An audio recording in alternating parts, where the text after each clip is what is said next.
Hello. അപ്പോൾ എല്ലാവർക്കും പുതിയൊരു വീഡിയോയിലേക്ക് സ്വാഗതം. അപ്പോൾ എൻ്റെ ഈ വണ്ടി R15V3 BS4 2018 നവംബർ മോഡലാണ് കേട്ടോ. അപ്പോൾ ഈ നവംബർ ആയപ്പോൾ ഏകദേശം 6 വർഷമായി വണ്ടി എടുത്തിട്ട്. ഈ വണ്ടിയെ പറ്റിയുള്ള ഇത്രയും നാൾ ഞാൻ ഉപയോഗിച്ച് വെച്ചിട്ടുള്ള എൻ്റെ അഭിപ്രായമാണ് കേട്ടോ ഞാൻ ഇന്ന് ഈ വീഡിയോയിലൂടെ പറയാൻ പോണത്. അപ്പോൾ ഈ വണ്ടിയിൽ ആദ്യം തന്നെ എടുത്തു പറയാൻ പറ്റും, ഞാൻ ഇമ്പ്രസ് ആയ കാര്യം എന്ന് വെച്ച് കഴിഞ്ഞാൽ ഇതിൻ്റെ മൈലേജ് തന്നെയാണ് കേട്ടോ. സിറ്റിയിൽ നമ്മുടെ സിറ്റിയിൽ ഓടിക്കുന്ന പോലെയും ഹൈവേയിലും ഒക്കെ ഓടിച്ചിട്ട് എൻ്റെ മൈലേജ് ചെക്ക് ചെയ്തിട്ടുണ്ട്. ആ വീഡിയോ ഒക്കെ ഞാൻ ചാനലിൽ കൊടുത്തിട്ടുണ്ട് കേട്ടോ. അത് വേണമെങ്കിൽ കയറി കാണാം. അപ്പോൾ നിങ്ങൾക്കത് ഏകദേശം കറക്റ്റ് എത്ര കിലോമീറ്റർ ഓടിയെന്ന് ആ വീഡിയോയിൽ കാണാം. എങ്കിലും ഞാൻ ഏകദേശം പറയാം. സിറ്റിയിൽ എന്തായാലും 50+ കിട്ടുന്നുണ്ട്, ഹൈവേയിൽ 60+ കിട്ടുന്നുണ്ട് കേട്ടോ. അപ്പോൾ അതാണ് എൻ്റെ വണ്ടിയുടെ ഏറ്റവും ഞാൻ ഇമ്പ്രസ് ആയി ഇത്രയും നാൾ എടുത്തിട്ട് എനിക്ക് ഇമ്പ്രസ് ആയിട്ടുള്ള ഒരു കാര്യം എന്ന് വെച്ച് കഴിഞ്ഞാൽ അതാണ് കേട്ടോ. ഇപ്പോൾ മൈലേജിൻ്റെ കാര്യം പറയുമ്പോൾ തന്നെ എൻ്റെ ഓടിപ്പിൻ്റെ കാര്യം കൂടെ ഞാൻ പറയണമല്ലോ, എങ്ങനെ ഓടിക്കുമ്പോഴാണ് ഇത് കിട്ടണമെന്ന്. അതും ഞാൻ വീഡിയോയിൽ പറഞ്ഞിട്ടുണ്ട്, എങ്കിലും ഞാൻ പറയാം. ഞാൻ ഒരു 5000 RPM താഴെ വളരെ മാന്യമായിട്ട് RPM ഒന്നും കട്ട് ചെയ്യാതെയാണ് കേട്ടോ ഓടിക്കുന്നത്. അപ്പോൾ അതുകൊണ്ടൊക്കെ ആയിരിക്കും എനിക്ക് അത്രത്തോളം മൈലേജ് കിട്ടണം കേട്ടോ.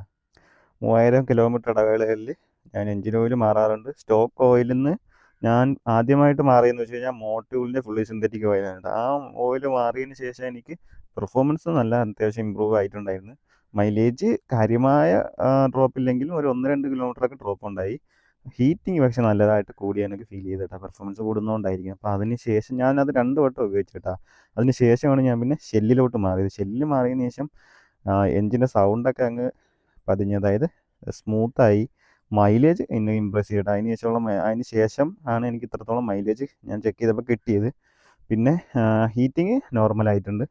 പെർഫോമൻസിന് വലിയ കാര്യമായിട്ടുള്ള എനിക്ക് അങ്ങനെ വ്യത്യാസമൊന്നും തോന്നിയില്ല. എങ്കിലും മോട്ടോറിൽ അത്രയും പെർഫോമൻസ് ഇല്ലെന്ന് തന്നെ വേണം പറയാൻ. പക്ഷേ എല്ലാം കൊണ്ട് ഓവറോൾ അടിപൊളി ഓയിലാണ് കേട്ടോ. ഷെല്ലിൻ്റെ ഓയിലെന്ന് വെച്ച് കഴിഞ്ഞാൽ ഞാൻ ഓഫറിൽ 400 സംതിങ് രൂപയ്ക്ക് മാറിയിട്ടുണ്ട്. അതിൻ്റെ വീഡിയോ ഞാൻ ചെയ്തിട്ടുണ്ട്. 850 ആ ഒരു റേഞ്ചിലാണ് കിട്ടുക. 850 860 രൂപയ്ക്കാണ് ആ ഓയിലിൻ്റെ വില വരുന്നത്. ഓഫറിന് എനിക്ക് 400 സംതിങ് രൂപയ്ക്ക് കിട്ടി. ആ ഓയിൽ അടിപൊളിയാണ് കേട്ടോ. 10W40 ഫുള്ളി സിന്തറ്റിക് ഷെല്ലിൻ്റെ ഓയിലാണ് ഞാൻ ഇപ്പം ഒഴിച്ചുകൊണ്ടിരിക്കുന്നത്. പിന്നെ അതിനുശേഷം ഞാൻ ഇന്ന് വരെയും ഞാൻ ആ ഓയിൽ തന്നെയാണ് ഒഴിച്ചുകൊണ്ടിരിക്കുന്നത് കേട്ടോ. അതിൽ ഞാൻ ഫുള്ളി സാറ്റിസ്ഫൈഡ് ആണ്. അപ്പോൾ അതാണ് എൻജിൻ സൈഡിൻ്റെ കാര്യം കേട്ടോ. അപ്പോൾ അതുപോലെ തന്നെ നിങ്ങൾക്ക് കണ്ടാൽ അറിയാം, വണ്ടിയിൽ ഞാൻ കാര്യമായിട്ടുള്ള മോഡിഫിക്കേഷൻസ് ഒന്നും നടത്തിയിട്ടില്ല. കാഴ്ചയിൽ തന്നെ കാണാൻ പറയാൻ പറ്റും. ആകെ ഞാൻ മാറിയെന്ന് വെച്ച് കഴിഞ്ഞാൽ ഈ വൈസർ മാറി, ഈ ഒരു വിംഗ്ലെറ്റ് വെച്ച്, പിന്നെ ഈ പ്രോ ഡിസ്ക് കയറ്റി, പിന്നെ ബാക്കിൽ ടെയിൽ ടേഡിയാക്കി, പിന്നെ ഈ ഒരു ഈ ഒരു ഓയിൽ ക്യാനും. അത്ര തന്നെയാണ് കാര്യമായിട്ടുള്ള മോഡിഫിക്കേഷൻ എന്ന് ഞാൻ ചെയ്തതെന്ന് പറയാം. കാര്യമായിട്ടൊന്നുമില്ല, സിമ്പിളായിട്ടുള്ള കുറച്ച് ചെറിയ മോഡിഫിക്കേഷൻസ് മാത്രമേ ഞാൻ വേണ്ടി ചെയ്തിട്ടുള്ളൂ. പിന്നെ ഒരുവിധം ഓവറായിട്ട് പണിഞ്ഞ് കൊളാക്കാൻ എനിക്ക് അത്ര ഒരു താല്പര്യം ഇല്ല. എങ്കിലും ഭാവിയിൽ മോഡിഫിക്കേഷൻസ് ചെയ്യണം. ഞാൻ ഇതിൻ്റെ കളറ് ചേഞ്ച് ചെയ്യാൻ ആഗ്രഹിക്കുന്നുണ്ട് കേട്ടോ. കാരണം ഒരുവിധം ഇത്രയും നാളായില്ലേ, അപ്പോൾ കളറൊക്കെ ഒന്ന് ഫെയ്ഡായി. സൈഡൊക്കെ പാർട്സിൻ്റെത്, പിന്നെ ചെറിയ രീതിക്ക് അലോയിലും കാര്യങ്ങളൊക്കെ ക്ലാവ് അങ്ങനത്തെ കാര്യങ്ങളൊക്കെ കയറിയിട്ടുണ്ട് കേട്ടോ. അപ്പം മൊത്തത്തിലൊന്ന് വണ്ടി റീപെയിൻറ്റ് ചെയ്യാനായിട്ടുണ്ട്. എനിക്കൊന്ന് റീപെയിൻറ്റ് ചെയ്യണമെന്നുണ്ട്. കളറൊന്നും ഞാൻ തീരുമാനിച്ചിട്ടില്ല. സജഷൻസ് ഉണ്ടെങ്കിൽ നിങ്ങൾ പറയണം കേട്ടോ. അപ്പോൾ ഞാൻ ഈ വണ്ടിയിൽ മൈലേജാണ് അത്ഭുതപ്പെടുത്തിയെന്ന് പറഞ്ഞാൽ, അതുപോലെ തന്നെ എന്നെ അത്ഭുതപ്പെടുത്തിയ വേറൊരു കാര്യം കൂടെ ഉണ്ട് കേട്ടോ. വേറെ ഒരു കാര്യമില്ല, 2 കാര്യമുണ്ട്. അതിലൊന്ന് ഞാൻ ഇപ്പോൾ പറയാം. ഇതിൻ്റെ ചെയിൻ സ്പ്രോക്കറ്റാണ് കേട്ടോ. ചെയിൻ സ്പ്രോക്കറ്റ് ഞാൻ ഏകദേശം മാറിയെന്ന് വെച്ച് കഴിഞ്ഞാൽ 51,000 കിലോമീറ്റർ ഇതിൻ്റെ സ്റ്റോക്ക് ചെയിൻ ഓടിയിട്ടുണ്ടായിരുന്നു കേട്ടോ. ഏകദേശം 51,000 കിലോമീറ്റർ ഇതിൻ്റെ സ്റ്റോക്ക് ചെയിൻ ഓടിയിട്ടുണ്ടായിരുന്നു. അതിന് ശേഷമാണ് ഞാൻ ഇപ്പം ഈ ഒരു റോളോൻ്റെ ബ്രാസ് കോട്ടഡ് ചെയിൻ വാങ്ങിച്ചിട്ട് കേട്ടോ. അപ്പോൾ അതിൻ്റെ ഒരു റിവ്യൂ ഞാൻ ഇടാം വഴിയേ.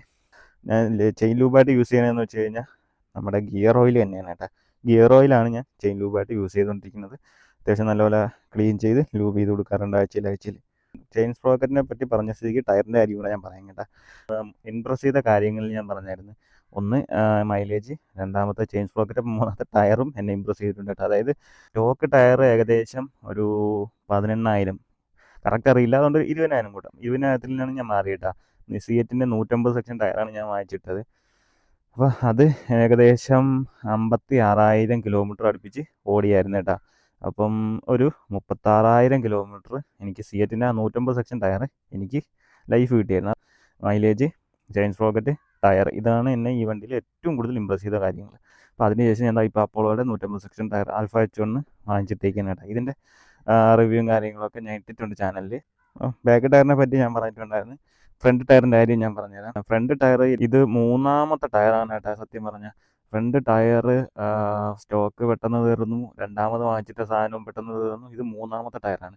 അതിങ്ങനെ തീരാൻ കാരണം എന്ന് വെച്ച് കഴിഞ്ഞാൽ ഇതിൻ്റെ കോണും പാളാണ് കേട്ടോ. വെട്ടിയാണ് തേഞ്ഞ് തീർന്നത്. ഇതിൻ്റെ കോണും പാളെന്ന് വെച്ചാൽ ഞാൻ ഈ വണ്ടി എടുത്തിട്ട് എനിക്ക് ഏറ്റവും കൂടുതൽ പണി കിട്ടിയെന്ന് വെച്ച് കഴിഞ്ഞാൽ ഇതിൻ്റെ കോണും പാളാണ്. ഈ സാധനം ഒരു അതും ഞാൻ 3 4 തവണ എന്തോ മാറിയിട്ടുണ്ട്.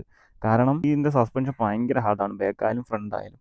അപ്പോൾ ചെറിയ ചെറിയ റോട്ടിലെ ഒരു മുഴപ്പ് പോലും ഇതിൽ കറക്റ്റ് അറിയാം. കട്ടറയാടുമ്പോൾ കടകട അടിയും. അപ്പോൾ അത് മാത്രമല്ല വെള്ളം വരാം. അപ്പോൾ നമ്മൾ സ്പീഡിന് പോകുമ്പോഴത്തേക്കും ചില വെള്ള വരകൾ റോട്ടിന് കുറുകെ വരച്ച് ചെയ്യുമല്ലോ, മറ്റേ ഉറങ്ങാതിരിക്കാനെന്ന് പറയണം. ആ വരയിൽ ചില വരകൾ നൈസായിട്ട് ചെയ്യും.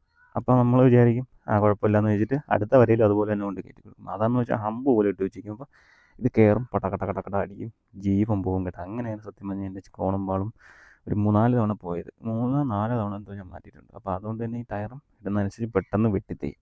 അപ്പം അങ്ങനെയാണ് എനിക്ക് ടയർ കാര്യത്തിൽ പണി കിട്ടിയിട്ടാ. അത് ഏകദേശം 3 ടയർ മാറി, 4 പ്രാവശ്യം എന്തോ കോണമ്പാളും മാറി. ഒരു പ്രാവശ്യം ഞാൻ എൻ്റെ ടീ സ്റ്റമ്പ് പെൻഡുണ്ടെന്ന് പറഞ്ഞ് കോണമ്പാളും പോയി ഇടുന്ന് ഓടി ടീ സ്റ്റമ്പ് പെൻഡുണ്ടെന്ന് പറഞ്ഞിട്ട് ഞാൻ ടീ സ്റ്റമ്പ് ഒരു വട്ടം മാറിയായിരുന്നു കേട്ടോ. അങ്ങനെ എനിക്ക് ഈ ഫ്രണ്ട് ഭാഗത്തു നിന്നാണ് എനിക്ക് ഏറ്റവും കൂടുതൽ ഇതിൽ പണി കിട്ടിയിട്ടുള്ളത്. അവിടെ നമുക്കൊരു പുതിയ അതിഥിയുണ്ട്. Hello bro, hi hi hi hi hi. അങ്ങനെ ഇത് മാറിയിട്ടുള്ളത് കേട്ടോ. അതാണ് എനിക്ക് ഏറ്റവും കൂടുതൽ പണി കിട്ടിയിട്ടുള്ളത്. ഇപ്പോൾ ഇട്ടേക്കണതെന്ന് വെച്ച് കഴിഞ്ഞാൽ മിഷലിൻ്റെ 110 സെക്ഷൻ ടയറാണ് കേട്ടോ. അപ്പോൾ ഇതിൻ്റെ ഒരു ലോങ് ടൈം റിവ്യൂ ഞാൻ ഇട്ടേക്കുന്നത്. ഇതിപ്പോൾ ഒരുപാട് കാലമായിട്ടിട്ട് ഇതും തീരാറായിട്ടുണ്ട്. ഇതും ചെറിയ വെടിക്ക് വെട്ടി ചെയ്യുന്നുണ്ട് കേട്ടോ. പിന്നെയും കോളുമ്പാളും പോയിട്ടുണ്ട്. ഇത് തന്നെയാണ് എൻ്റെ ഏറ്റവും കൂടുതൽ എനിക്ക് പണി കിട്ടുന്നത്.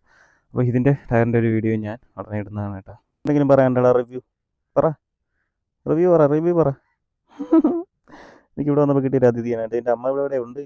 പിന്നെ എനിക്കങ്ങനെ മേജറായിട്ടുള്ള കാര്യമായിട്ടുള്ള കാര്യങ്ങളൊന്നും കിട്ടിയിട്ടില്ല. പിന്നെ ഞാൻ സിംഗാമ്പുഷി ഞാൻ ഇടയ്ക്ക് മാറിയിട്ടുണ്ടായിരുന്നു കേട്ടോ. സിംഗാമ്പുഷി എനിക്ക് 2000 അടുപ്പിച്ചായി എൻ്റെ സിംഗാമ്പുഷി മാറി. 2 വട്ടം ഞാൻ എൻ്റെ സിംഗാമ്പുഷി മാറിയിട്ടുണ്ട്.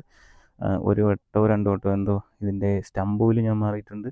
കോണുമ്പാൾ ഒരു 3-4 വട്ടം മാറി. അപ്പോൾ അതൊക്കെയാണ് കേട്ടോ കാര്യങ്ങൾ ചെയ്തത്. പിന്നെ ഓയിൽ ഫിൽറ്റർ, ഓയിൽ കാര്യങ്ങളൊക്കെ ജനറലായിട്ട് മാറുന്ന കാര്യങ്ങളൊക്കെ ഞാൻ മാറിയിട്ടുള്ളൂ. അപ്പോൾ ഈ വണ്ടി ഞാൻ എടുത്തിട്ട് എനിക്ക് സാറ്റിസ്ഫൈഡ് ആണോ എന്ന് വെച്ച് കഴിഞ്ഞാൽ ഞാൻ 100% സാറ്റിസ്ഫൈഡ് ആണ്. ഇതെടുത്തിട്ട് ശേഷം എനിക്ക് വണ്ടി അബദ്ധമായി പോയി എന്ന് എനിക്ക് ഇതുവരെയും തോന്നിയിട്ടില്ല.